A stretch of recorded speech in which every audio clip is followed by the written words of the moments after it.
Despite a sluggish economy, building materials retailer Cashbuild continues to deliver strong results, growing revenue by 14% year-on-year in the 6 months to end December 2015.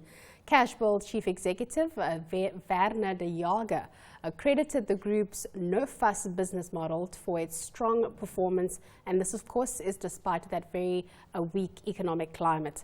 But joining us to share some of her views and the lessons that we can learn from Cashbuild is Finweek's editor Jana Marais. Jana, so Werner Jager says that it's the no-fuss business model. Exactly what does he mean by this? Yeah, I suppose that's what everyone says is, we know who our customers are and we make sure that we service them accurately. But I think they're very good at that. They know who they want, who their target market is, and you can see that in, for example, the kind of stock that they carry, their store footprint, where they're actually building their businesses, and then in terms of pricing. So they're not a fancy retailer. Their customers want all the basics, and they make sure that they have that stock and at a price that's competitive.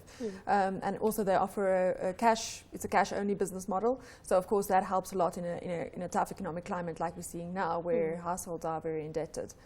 So yes, I think they know where they want to be, and that's where you'll find them. Yeah, no mess, no fuss. Yes, exactly. You mentioned a tough economic climate. So what are some of the lessons that we could learn, or other business owners operating in this particular environment could learn from doing business? Yeah, I always find it very interesting when you do these interviews with CEOs, because we all know how business should be run. You know your customer is, and you give them what they want at the right price. But I think in this case specifically, it's an interesting thing. One of the things that he said is that they manage the details very carefully. Okay. So it's not, if they pick up something that's wrong, they fix it immediately. So getting the basics right and making sure that the small things are actually done right. For them, it's all about customer service throughout the chain. So it's not only the people you deal with in the store, but throughout the value chain, people know that it's ultimately the customer that pay your salary. So the customer service is excellent.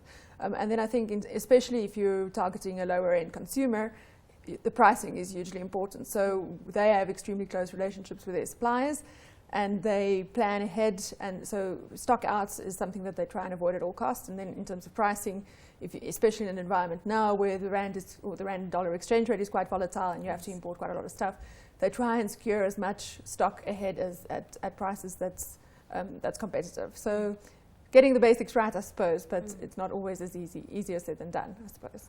Jana, thank you so much for taking us through the outlook for Cashbuild. No mess and no fuss is that business model. Of course, some key lessons that we can learn there. One of them that Jana has highlighted is really just forming those close relationships. So that was Finweek editor Jana Marais.